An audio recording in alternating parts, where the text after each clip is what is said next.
오늘 우리에게 주신 하나님의 말씀은 갈라디아서 5장 16절에서 26절까지의 말씀입니다. 신약성경 308면에 있습니다. 갈라디아서 5장 16절에서 26절까지의 말씀을 제가 봉독해 드립니다. 내가 이르노니 너희는 성령을 따라 행하라. 그리하면 육체의 욕심을 이루지 아니하리라. 육체의 소욕은 성령을 거스르고 성령은 육체를 거스르나니 이 둘이 서로 대적하므로 너희가 원하는 것을 하지 못하게 하려 함이니라. 너희가 만일 성령의 인도하시는 바가 되면 율법 아래에 있지 아니하리라. 육체의 일은 분명하니 곧 음행과 더러운 것과 호색과 우상숭배와 주술과 원수 맺는 것과 분쟁과 시기와 분냄과 당 짓는 것과 분열함과 이단과 투기와 술 취함과 방탕함과 또 그와 같은 것들이라. 전에 너희에게 경계한 것 같이 경계하노니 이런 일을 하는 자들은 하나님의 나라를 유업으로 받지 못할 것이요 오직 성령의 열매는 사랑과 희락과 화평과 오래 참음과 자비와 양성과 충성과 온유와 절제니 이 같은 것을 금지할 법이 없느니라. 그리스도 예수의 사람들은 육체와 함께 그 정욕과 탐심을 십자가에 못 박았느니라. 만일 우리가 성령으로 살면 또한 성령으로 행할지니 헛된 영광을 구하여 서로 노엽게 하거나 서로 투기하지 말지니라. 담임 목사님 나오셔서 성령의 열매를 맺으라 라는 제목으로 하나님의 말씀을 선포하시겠습니다. 할렐루야. 우리 옆에 있는 분과 인사 나누시겠습니다. 사랑합니다. 축복합니다. 잘 오셨습니다. 고맙습니다. 감사합니다. 지난주에 우리는 함께 성령 강림 주일로 하나님 앞에 영광을 돌렸습니다. 성령의 바람으로 불로 소통의 언어로 우리 가운데 오신 성령님을 맞이하여서 보다 더욱더 하나님 앞에 거룩하고 정결한 자로 그리고 평화와 화해를 이루어가는 자로 함께 일치와 화해를 이루어가는 자로 살아가기로 다짐하였었습니다. 여러분 지난 한 주 그렇게 사신 줄 믿습니다. 성령 강림을 누리고 성령 충만하여서 아름답고 복된 삶을 살아가신 줄 믿습니다. 고맙습니다. 일단 고개를 끄덕이시고요. 예, 이번 주에 그렇게 살아가셨고 호흡 조금 부족하다 생각하시는 분은요, 이제 더욱더 결단하셔서 다가오는 한 주간 그리고 앞으로 주님 만나 뵐 때까지 그렇게 성령 충만하여 살아가는 우리가 되길 소망합니다. 성령 충만이라고 하는 단어가 좀 어려운데요, 사실은 쉽게 생각하시면 됩니다. 이제부터는 내가 내 삶의 주인이 아니고 세상의 이끌림을 받는 것 아니고 오직 하나님이 우리의 하나님이시며 하나님이 내 주인이심을 고백하며 성령의 이끄심을 받는 삶. 다시 한번 말씀을 드립니다. 무엇을 하든지 선택의 자리마다 성령께 여쭙고 성령의 이끄심을 받는 삶이 성령 충만한 삶인 줄 믿습니다. 그 삶을 살아가시는 저와 여러분 되시기를 간절히 기도드립니다. 이제 바로 그 성령 충만한 삶에 대하여 어떤 삶을 살아가는 것이 옳을까, 좋을까에 대해서 오늘 함께 우리가 깊이 생각해 보기를 원하는데요, 이를 위하여 갈라디아서 5장의 말씀을 통하여 귀한 깨달음을 얻기를 소망합니다.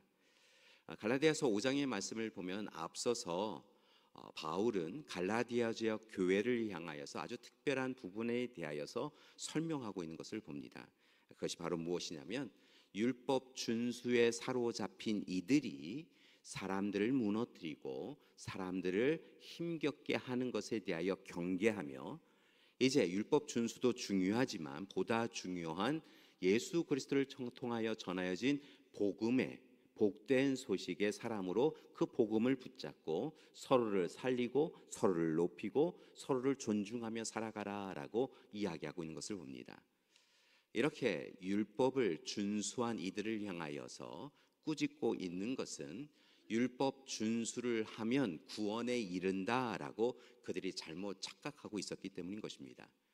그들에게는 율법이라고 하는 것이 있었죠. 하나님과의 계약을 맺고 하나님께서 주신 말씀을 통하여 613개의 규례와 명령들이 그들 가운데 있었습니다. 그리고 그것을 지키면 의인이라 생각하였고 그것을 율법을 잘 지키면 하나님 나라에 이를 수 있다라고 생각하였는데 실은 예수 그리스도께서 이 땅에 오셔서 율법을 잘 지킨다고, 또한 율법에 온전해진다고 하여서 하나님의 사람으로 하나님이 주시는 구원을 누릴 수 없음에 대하여 분명하게 이야기해 주셨지요. 의로운 사람, 의를 행할 수 있는 사람, 자기 스스로 의를 붙잡을 수 있는 사람은 없다라고 이야기하시며, 그 때문에 예수님께서 이 땅에 오신 것을 이야기해 주십니다. 오직 하나님의 전적인 은혜로 예수님께서 성육신하여 이 땅에 오셨고, 대제사장 자신이셨던 예수님께서 스스로 제물이 되심을 통하여 십자가에 못 박혀 죽임당하셨고, 그 사랑으로 우리는 구원에 이르게 되었던 것이지요. 그 이야기를 예수님은 끊임없이 전하셨고, 그리고 바울은 예수님의 그 말씀의 뜻을, 본질을 꿰뚫어 안 이후에 율법을 준수하는 것 중요하지만, 그것은, 율법이라고 하는 것은 우리의 부족한 부분, 연약한 부분, 잘못된 부분에 대하여 찔려 돌이켜 회개하는 것에는 도움이 될지 모르지만, 완전한 구원에 이르게 하는 것은 할 수 없다라고 이야기하며, 오직 예수 그리스도께서 전해 주신 복음을 붙잡으라라고 이야기하고 있는 것을 볼 수 있습니다. 이를 강조하기 위해서일까요? 바울은 이 갈라디아서의 말씀을 보면 율법 준수와 복음대로 살아가는 것에 대하여 조금은 이분법적 사고로 서로 멀리 둔 채로 이 두 가지를 이야기하고 있는 것을 봅니다. 즉, 율법을 열심히 지키는 것, 그것 참 중요하지만, 율법을 통하여 우리가 돌이킬 수 있게 하는 것, 그것 중요하지만, 진짜로 우리가 중요하게 여겨야 될 것은 이제 성령의 이끄심을 통하여, 성령의 도우심을 통하여, 오늘 우리가 앞서 소개해드린 대로 말씀을 드리면 성령 충만하여 성령의 이끄심을 받는 것이 보다 중요하다라고 말씀하고 있다는 것이지요. 이렇게 이분법적 사고를 하는 데는 바울이 이 갈라디아 교인들을 향하여서 배려하고 존중한 것임을 볼 수 있습니다. 이 갈라디아 교회라고 하는 곳의 그 지역의 특색은 무엇이냐면, 세 개의 문화가 함께 섞여 있어서 이 이분법적 사고에 익숙했던 것을 봅니다. 유대인들은 소위 히브리즘 사고에 이미 알고 있었고요. 당시의 지역의 사람들은 헬레니즘 문화에 익숙해 있었고, 마지막으로 그들을 통치하고 있는 로마 문화에 익숙해 있던 사람이었습니다. 근데 이 세 개의 문화가 공통되이 이분법적 사고에 익숙하였고, 그래서 바울은 그들을 위하여 오늘 이 시간 율법 준수와 이 복음을 따르는 것에 대하여 이분법적인 부분에서 설명을 하고 있는 것이지요. 이렇게 율법도 중요하지만 복음의 사람으로 살아가야 한다라고 하는 것을 강조한 바울은 이어서 오늘 말씀을 통하여서 이제 복음의 사람이라고 한다면, 하나님의 사랑을 누린 자라고 한다면, 이제 예수 그리스도를 통하여 보내어 주시고 하나님께서 보내어 주신 성령에 사로잡힌 자로 살아가는 것이 옳다라고 강조하고 있는 것을 볼 수 있습니다. 그러면서 또다시 이분법적인 부분으로 나누어 설명하고 있는데요, 그것은 바로 육체의 소욕대로 살지 말고 성령의 이끄신 대로 살라라고 강조하고 있는 것입니다. 앞서서 율법에 반대하여 복음을 강조하였다고 한다면, 이제는 육체의 소욕, 육체의 바람, 육체의 이끌림, 탐욕과 욕망에 따라 살아가는 것, 그것은 하나님이 원하시는 삶이 아니고, 이제 성령의 소욕에 따라 복음의 사람이었다고 한다면 성령의 이끄심을 따라 살아가는 것이 필요하다라고 설명하고 있다는 것이지요. 그러면서 각기 육체의 소욕대로 살아가는 사람이 맺는 열매와 성령의 소욕대로, 성령의 이끄심대로 살아가는 사람들이 맺는 열매를 비교하고 있는 것을 봅니다. 과연 어떤 열매를 맺게 되어지는 것일까요? 먼저 육이 바라고 행하는 일을 행한 사람들이 얻게 되는 육체의 소욕에 대하여서 19절 이하에서 15가지로 소개하고 있는 것을 봅니다. 우리 한번 읽어볼까요?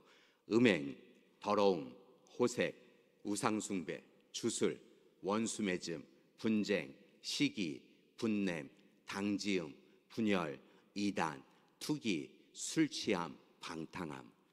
이렇게 15가지만 있는 것이 아니라요, 이어지는 21절의 말씀을 보니까 또 그와 같은 것들이 있더라 라고 표현한 것을 보면, 육이 바라고 행하는 일, 육의 사람으로 살아갈 때 거두어들이는 결실, 나쁜 결실들이 꽤 많은 것 같습니다.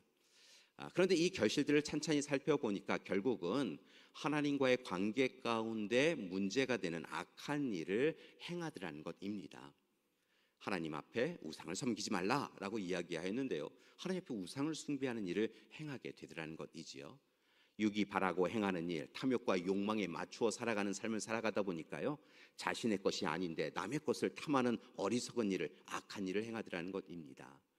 또 다르게는 하나님 외에 다른 신을 섬기면서 그 마음을 빼앗겨버리는 어리석은 일을 행하더라는 것입니다. 이웃과의 관계도 좋아지지 않습니다. 자연과의 관계도 끊어집니다. 이 모든 일이 결국은 복음의 사람으로, 성령 충만한 사람이 아닌 사람으로 육체의 욕심을 따라 살아갔기에 그런 일을 행하게 되더라는 것이지요. 여지없이 행하더라는 것입니다. 그렇기에 바울은 오늘 이 시간 소위 육체의 소욕대로 살아가는 삶을 이제는 멈추어야 합니다. 괜히 이 일에 대하여 마음 두지 말고, 관심 갖지 말고, 그래도 이것은 좀 아쉬우니라고 생각하지 말고 정확하게 명확하게 끊어버리라, 그것이 옳다라고 이야기하고 있다는 것입니다. 그리고 이제 오직 성령의 이끄심을 받아 성령 충만한 사람으로 성령의 열매를 맺으며 살아가라라고 이야기하고 있는 것을 봅니다. 그렇다고 한다면 성령의 열매는 어떤 것일까요? 말씀의 22절 이하의 말씀을 보니까 9가지 성령의 열매에 대하여 이야기하고 있는 것을 봅니다. 우리 함께 읽어볼까요? 사랑과 희락과 화평과 오래 참음과 자비와 양성과 충성과 온유와 절제. 우리 다 아시는 거죠? 저 어린 시절에요, 교회학교 다니면서요, 공통대의 성령의 9가지 열매를 할 때 그린 그림이 있었어요. 포도 송이를 그리고요, 포도 송이에 9개의 포도 송이가 달린 거를 그립니다. 그리고 성령의 9가지 열매를요 하나씩 기억하여서 이렇게 쓰는 그런 것을 했던 기억이 있어요. 아마 여기 계신 분들도 그렇게 가르치시기도 하시고 배우신 분도 계실 텐데요. 성령의 9가지 열매 다 기억하시죠? 9가지 열매 한번 여러분에게 알려드릴게요. 따라해 보세요. 사랑, 희락, 화평, 오래 참음, 자비, 양성, 충성, 온유, 절제. 자, 이제 알려드렸으니까 여러분이 해보세요.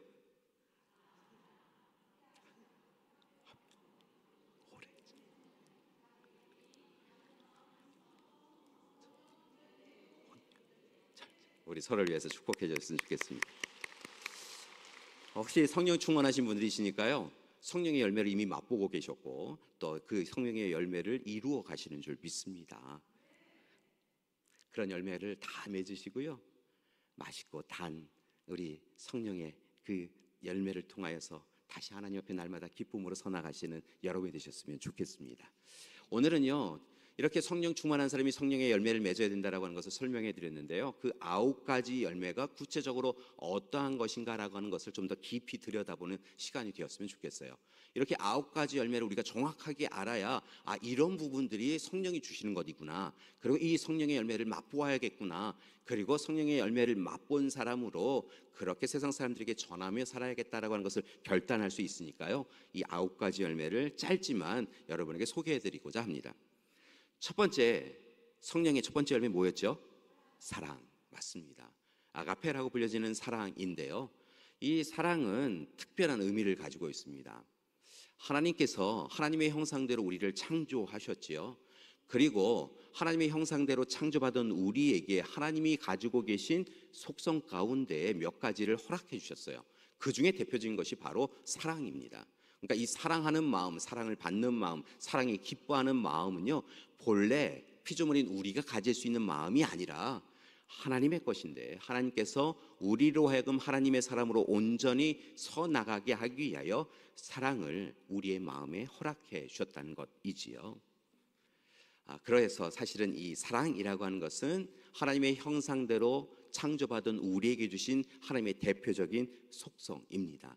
그래서일까요? 바울은 이 부분에 대하여 굉장히 중요시 여기며 사랑을 강조하는데요, 그렇기에 바울이 쓴 서신서들을 보면 무엇보다 이 사랑이라고 하는 단어, 그리고 하나님의 사랑과 예수님의 사랑에 대하여 서신서마다 계속하여 강조한 것을 볼 수 있습니다. 그러니까 바울은 예수님은 누구신가라고 하는 부분에 대하여 전하면서 결국은 예수님은 사랑의 분이다, 사랑을 우리에게 주신 분이시다라고 그렇게 규정하고 설명한 것을 볼 수 있습니다. 그래서 사랑은요, 성령의 열매 가운데서도 가장 중요하고 근본적인 것이다라고 생각하시면 되겠습니다. 자, 이제 하나님의 사랑을 누렸습니다. 성령 강림 사건을 통하여 성령 충만한 우리에게 성령의 열매인 사랑을 주셨습니다. 사랑을 받은 자가 사랑한다고요. 사랑을 받았다고 한다면 그 사랑을 힘써서 행해가는 우리가 되길 소망합니다. 하나님 사랑, 이웃 사랑, 서로 사랑, 자연 사랑을 해나가는 우리가 되기를 간절히 기도드립니다. 자, 사랑이 첫 번째 성령의 열매였다고 한다면 두 번째 성령의 열매는 바로 희락입니다. 희락이라고 하는 단어가 한자로 구성되어 있는 거라서요, 조금 어렵다 생각되어지시면 이렇게 생각하시면 됩니다. 그저 항상 기뻐하는 마음을 가지시라는 것입니다. 항상 기뻐하는 우리가 되길 소망합니다.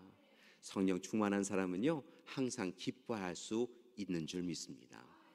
때로 그런 때가 있어요. 세상 사람들은 똑같은 일을 당하면 좌절하고 낙심하여 무너지는데요, 그리스도인은, 하나님의 사람은요, 똑같은 일을 당하여도, 아니 더 힘든 일을 당하여도요, 그래도 미소를 지으며 기쁨을 붙잡을 때가 있는 것을 봅니다.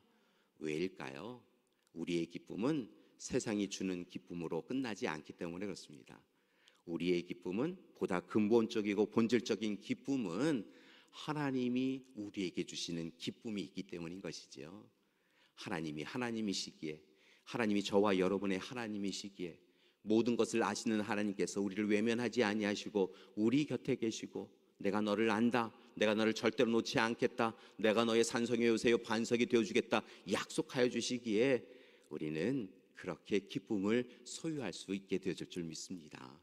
그러니까 여러분, 힘들고 어려운 일이 있으시면 입술을 내리시고 눈을 내리시고 근심으로 살아가지 마시고, 그래도 하나님이 저와 함께 계셔서 제가 기쁨을 절대로 놓지 않겠습니다, 세상이 주는 기쁨이 없어도 하나님이 주시는 기쁨이 있는 줄 믿습니다 라고 하며 미소 짓고 살아가시는 여러분 되시기를 간절히 기도드립니다. 그때요, 슬픔 가운데도 기쁨의 미소를 짓는 여러분을 기뻐하시고 하나님께서요, 여러분의 기도에 응답해 주셔서 오직 하나님이 주실 수 있는 희락을, 기쁨을 허락해 주실 줄 믿습니다. 여러분 염려, 걱정, 근심하지 마시고 오직 하나님 앞에 아뢰시고 기쁨을 누리시는 여러분 되기를 소망합니다. 세 번째, 성령이 주시는 열매는요, 말씀을 보니까 화평이에요. 평화이지요. 그런데 이 화평, 평화라고 하는 개념은 예수님의 시대 때 완전히 바뀐 것을 봐요. 이 화평, 평화라고 하는 개념은 예수님의 시대에 어떻게 인식되어졌냐면, 당시 사용되었던 팍스 로마나 로마의 평화라고 하는 이야기되어졌던 그때는 이 평화는 힘을 가진 이가, 권력을 가진 이가 자신의 힘과 권력을 사용함을 통하여서 밑에 있는 사람들은 그저 이 힘과 권력에 굴종하고 굴복함을 통하여 얻는 평화였던 것을 봅니다. 진정한 평화가 아니지요. 그저 힘 가진 사람에게 어쩔 수 없어 고개 숙임을 통하여서 얻는 평화였는데요, 예수님이 이 땅에 오셔서 그것은 진정한 평화, 화평이 아니다라고 말씀을 하십니다. 그리고 진정한 평화, 팍스 크리스토스, 그리스도의 평화라고 하는 것을 알려주셨는데요, 예수님이 전하여 주신 평화는 실은 자기 자신을 내려놓음을 통하여 상대방을 온전케 해주심을 통하여 얻는 평화였습니다. 힘과 권력으로 얻는 평화가 아니라 오히려 힘과 권력을 내려놓음을 통하여 상대방을 존중하고 품고 사랑함을 통하여 주는 그런 평화였다는 것이죠. 특별히 예수님이 보여주신 평화, 화평은 십자가에서 자기 자신을 목과 창에 내어주심을 통하여 얻은 그런 평화인 것을 봅니다. 그 평화가 우리로 하여금 화해를 이루었지요. 조화와 일치를 이루었습니다. 세상에서는 얻을 수 없었던 그 평화, 화평을 예수 그리스도의 십자가만 바라보아도 우리는 얻을 수 있게 되었다는 것이지요. 이 평화는 모든 갈등 관계들을 다 풀어내었습니다.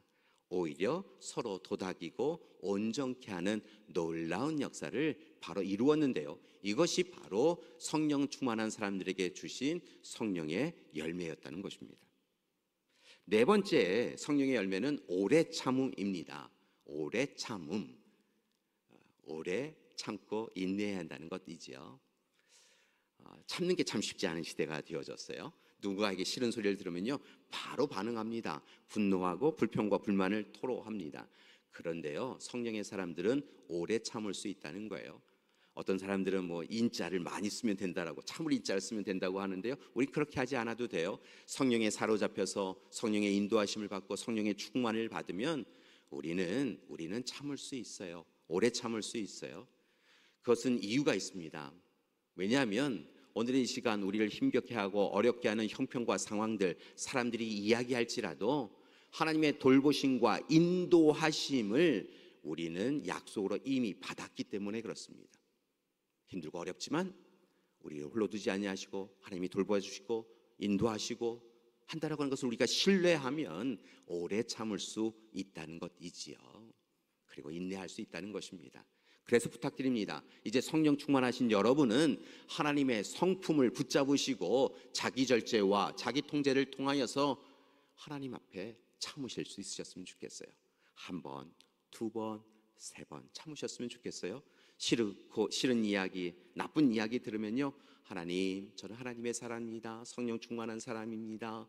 성령의 충만함으로 오래 참게 해주세요라고 하시면서요, 오래 참으면 오늘 이 시간 우리의 삶을 통하여서 하나님께서 우리를 더 도닥여 주시고 우리를 향하여 불평과 분노를 털어놓은 이가 오히려 돌이켜 회개하고 깨닫게 되어질 줄 믿습니다. 그러니까 즉각적으로 불평과 불만으로 화답하지 마시고 오래 참는 여러분이 되기를 소망합니다. 여러분 주님의 마음으로 자녀를 기다려주세요. 여러분 주님의 마음으로 부모님을 기다려주세요. 주님의 마음으로 남편과 아내를 기다려주세요. 3초만 기다려주세요. 주님 마음으로 기다려주세요. 그러면 서로의 마음이 녹아들고요, 그 이유가 불분명해지고요, 그 이유가 아무것도 아닌 것이 되어질 줄 믿습니다. 분명한 것은요, 성령의 열매 가운데 오래 참음이 있음을 기억하시고 참고 인내하는 우리가 되길 소망합니다. 다섯 번째 성령의 열매는요, 자비입니다. 앞선 사랑과도 이렇게 일관성이 있고 또 유관한 부분이기도 한데요, 이 자비라고 하는 것은 이렇게도 해석할 수 있습니다. 관용, 너그러움, 친절함, 공감이라고도 해석될 수 있는 것이지요. 여러분, 자비로운 우리가 되기를 소망합니다. 서로 이해가 충돌되어질 때, 서로 관심이 다를 때에 이렇게 서로를요, 자비로운 마음으로 바라보시라는 거예요. 너그럽게 바라보시라는 거예요. 저 사람 또 저래 라고 이야기하지 마시고요, 너그럽게 바라보시라는 거예요. 친절하게 대하시라는 거예요. 불편하시면 더 친절하게 대하세요. 그리고 중요한 것은요, 이 시대는 공감의 시대라고 하잖아요. 이 감정을 하나님께서 서로 알게 해주셨어요. 눈빛으로, 그리고 마음으로 알게 해주셨어요. 그러니까 공감하는 거예요. 이렇게 하면 우리 가운데 성령의 열매인 자비가 있게 되어진다는 거예요. 특별히 관대한 마음으로 혹 행여 우리에게 타인이 실수하고 실패하고 했다고 한다면 여러분, 한 번쯤은 자비로운 마음으로 주님이 우리가 죄를 많이 지었음에도 불구하고 자비의 마음으로 용서해 주신 것처럼 용서해 주셨으면 좋겠어요. 여러분, 그러면 그분이 아세요. 자신이 실수한 걸 아세요. 그런데도 불구하고 관대한 마음으로 자비의 마음을 누리면요, 다시는 그렇게 행하지 않으실 거예요. 그러니까 함께 서로를 위하여 자비의 마음으로 살펴보아 주셨으면 좋겠습니다. 여섯 번째 성령의 열매는 무엇이냐면 양선이라는 거예요. 이 양선이라고 하는 것은 더 어렵지요. 단어의 뜻도 참 어려운데요, 쉽게 말씀을 드리면 타인에게 선한 영향력을 끼치는 것이 양선이에요. 그러니까 타인에게 좋은 영향력, 선한 영향력, 마치 주님이 우리에게 삶을 통하여 선한 영향력을 끼치신 것에 감사하며 그리스도인으로 부름받은 우리는 이제 선한 영향력을 타인에게 끼쳐가야 된다는 거예요. 그게 양선이에요. 때로 어떤 분을 만나면 불편할 때가 있어요. 그런데 어떤 분을 만나면요, 편할 때가 있어요. 그분의 선한 영향력이 우리의 삶을 기쁘게 하고 떨리게 하고 또 삶의 방향을 바꾸는 때가 있어요. 여러분, 악한 영향력을 끼치는 우리가 되지 말고 선한 영향력을 끼쳐가는 우리가 되길 소망합니다. 분명한 것은 이 양선의 이 성령의 열매를 붙잡으신 분을 통하여서 하나님은 세상에 하나님이 어떤 분이신지를 보여주시고요, 이 양선의 열매를 붙잡고 있는 분을 통하여 세상이 교회 공동체가 어떤 곳인지를 알게 해주신다는 거예요. 그래서 여러분, 중요한 것은 무엇이냐면 우리 모두 다 양선의 열매를 꼭 붙잡으시고 맛보시고 또 전하시며 사셨으면 좋겠어요. 선한 영향력을 끼쳐가며 누군가가 우리를 통하여서 주님을 알고 또 교회가 어떤 곳인지를 알 수 있도록 그렇게 양선을 맺어가는 우리가 되길 소망합니다. 7번째 성령의 열매인데요, 그것은 충성이에요. 그런데 이 충성은 세상이 이야기하는 것처럼 직급이 높은 사람, 또 다르게는 계급이 높은 사람에게 충성한다, 그런 이야기가 아니라요, 사실은 신뢰와 충직함에 대한 이야기하는 이 충성은 하나님의 말씀과 가르침에 우선적으로 순종한다라고 하는 의미를 가지고 있습니다. 그러니까 충성, 피스티스라고 하는 이 단어는 실은 하나님과의 관계 가운데 있는 부분들 가운데에서뿐만이 아니라 또 다르게는 자기 자신의 삶을 들여다볼 때 자신이 온전히 하나님의 사람으로 설 수 있도록 자신을 바꾸어가는 부분에 성령의 열매를 이야기하고 있어요. 하나님의 말씀과 가르침에 순종하도록 자신을 세워가는 것이 바로 이 충성이라고 하는 단어가 가지고 있는 것이죠. 그래서일까요? 분명한 것은 우리가 이웃을 대할 때, 이웃이 우리를 대할 때 서로를 지지하고 살피는 것도 충성이다라고 성경은 성령에 대하여 이야기할 때 기록한 것을 볼 수 있습니다. 자, 이제 2개가 남았어요. 8번째, 굉장히 중요한 것입니다. 온유라고 하는 것입니다. 성령의 열매 가운데 온유가 있습니다. 이 온유라고 하는 것은 무엇이냐면 부드럽고 따뜻한 마음가짐입니다. 부드럽고 따뜻한 마음가짐. 어떤 분 만나면 이렇게 바람이 슉슉 부는 분들도 있잖아요. 차가움이 느껴질 때가 있어요. 뭘 이야기하려고 하다가 말하면 안 되겠다, 이런 마음이 느껴질 때가 있는데요, 그러지 마시고요, 온유한 마음을 가지시라는 거예요. 다른 성령의 열매처럼 또 다른 성령의 열매의 영향을 받아서 이 온유라고 하는 부분은요, 타인의 형편과 상황을 잘 이해하고 친절한 태도로 보살피는 것을 의미해요. 나도 중요하지만 타인은 또 다른 나인 것을 존중하고 하나님께서 우리의 관계 가운데 있는 것을 고백하며 이제 타인의 형편과 상황을 찬찬히 살펴보면 그분을 잘 이해할 수 있으니까 그렇게 살펴보고 친절하게 대하라는 거예요. 때로 사람과 사람이 만나면 늘 조금은 불편한 관계를 만드시는 분이 있어요. 그리고 싫은 이야기를 하시는 분이 있어요. 날선 언어를 사용하시는 분이 있으세요. 그래서 왜인가 라고 생각해 보면요, 그분의 이전의 삶에 상처가 있어서, 그분의 이전의 삶에 쓴뿌리와 트라우마가 있어서 그렇게 반응하실 때가 있어요. 그런데 그분만 그런 게 아니라 실은 우리도 그렇잖아요. 어떤 단어, 어떤 상황, 어떤 분위기, 그 상황에 이르면 우리가 우리 스스로를 통제하지 못하고 분노하고 화를 낼 때가 있더라고요. 그래서 중요한 것은 무엇이냐면 이제 서로에게 온유해지는 것이 필요해요. 서로에게 상처를 줄 때 이분이 평상시엔 그러지 않으시는데 왜 이러실까라고 하며 온유한 마음으로 바라보세요. 그분에게 시선을 맞추세요. 그리고 기다려주세요. 놀라운 것은요, 온유한 마음을 가지면 나만 온유해지는 것이 아니라 상대방도 온유해져요.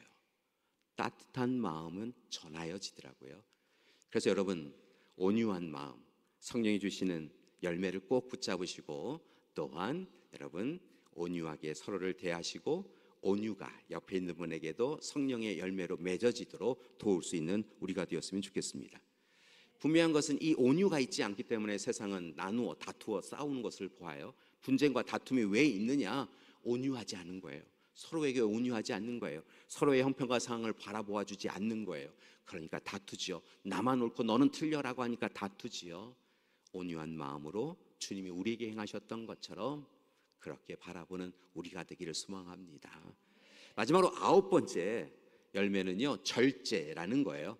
이 절제라고 하는 것은요, 내면의 탐욕과 세상의 욕심에 대하여 자기 통제와 자기 극복을 하는 것을 의미하는데요, 오늘 말씀의 표현대로 의하면 탐심과 탐욕에 대하여 십자가에 못 박고 오직 주님 마음으로 우리의 삶을 다시 붙여 잡는 것을 의미합니다.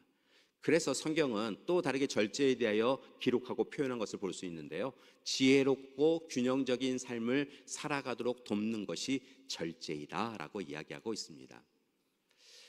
바울이 성령의 9가지 열매를 이야기하며 사랑에서부터 시작하여 절제로 마무리하는 것을 보면서요, 참 귀한 깨달음을 얻습니다. 여러 가지 열매가 있는데요, 특별히 사랑으로 시작하여서 가장 기본적이고 가장 중요하고 다른 열매들의 가장 토대가 될 수 있는 하나님께 받은 이 사랑을 사랑으로 전해야 된다라고 하면서 성령 충만한 사람들이 이루어야 될 열매에 대하여 사랑이라 이야기하고요, 맨 마지막에 절제라고 이야기한 것에는 아마도 사랑을 받은 자로서 사랑을 받았다고 한다면 이제 그 사랑 받은 것으로 다른 앞에서 어깨 으쓱대고 또 나는 괜찮은 사람이야 라고 이야기하지 말고 절제하며 타인을 온전히 세워가며 절대로 세상의 탐심과 탐욕처럼 살아가지 말고 오직 예수 그리스도의 십자가 사랑으로 스스로 자기를 부인하고 자기 십자가를 지라고 하시는 말씀이구나 라고 하는 것을 깨닫게 되는 것이지요.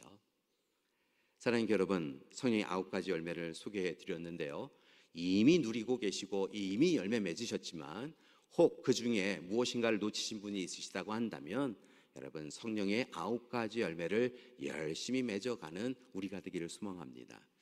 앞서 소개해드렸던 이 9가지 열매는 학자들에 의하여서 이렇게 나누어지기도 해요. 사랑과 희락과 화평은 하나님과의 관계 가운데서 맺어지는 열매다라고 이야기하기도 하고요, 오래 참음, 자비, 양선은 이웃과 또 교우와 가족과의 관계 가운데서 맺어지는 열매이다라고 이야기하고요, 충성과 온유와 절제는 자기 자신과의 관계에서 맺어지는 열매이다라고 이렇게 구분하기도 합니다. 분명한 것은 이 9가지 열매는 굉장히 우리 가운데 필요한 것이고 이미 허락받은 것이고 이미 맛을 본 이들은 이제 열심히 힘써서 성령 충만하여 성령의 9가지 열매를 어제만이 아니라 오늘도 내일도 맺어가며 살아가야 될 줄 믿습니다. 분명한 것은요, 포도 농사를 지으시는 분 이야기를 들으니까요, 포도나무가 포도가지가 열매를 맺지 아니하면요 가지치기 하신다고 그러시더라고요. 여러분, 어제 성령 충만하여 9가지 열매 맺으신 것으로 만족하지 마시고 오늘 내일 하나님이 기뻐하시는 열매를 성령 충만하여 맺어가시는 여러분 되시기를 간절히 기도드립니다.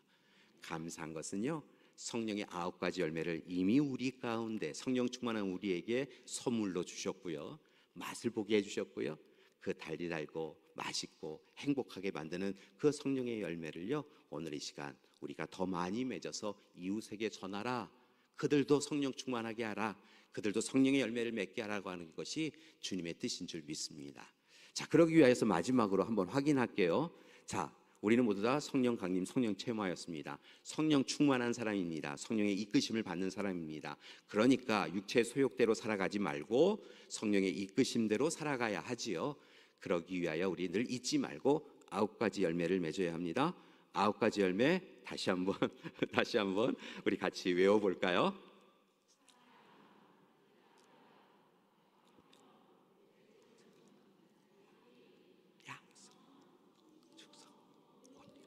절제. 우리 서로를 위해서 축복의 박수 보내줬으면 좋겠습니다. 다가오는 한 주간 성령 충만하셔서 성령의 열매를 만나게 맛있게 맛보시는, 그리고 우리의 가족과 이웃에게 전하셔서 그들에게도 성령 충만한 삶의 기쁨을 누릴 수 있도록 행하시는 우리 믿음의 가족들 되시기를 간절히 기도드립니다. 우리 함께 기도하시겠습니다. 하나님 감사합니다. 우리로 하여금 성령 강림, 성령 체험을 누리게 하시고 성령 충만한 삶을 살게 하셨습니다. 하나님 감사합니다. 성령 충만한 삶을 살아가는 우리에게 성령의 열매를 맺게 해주신 것 감사드립니다. 맛있는 열매를 맛보고 또한 맛있는 열매를 우리의 가족과 교우와 이웃에게 전하며 살아가는 우리 되게 하여 주시옵소서. 예수님의 이름으로 기도드립니다. 아멘.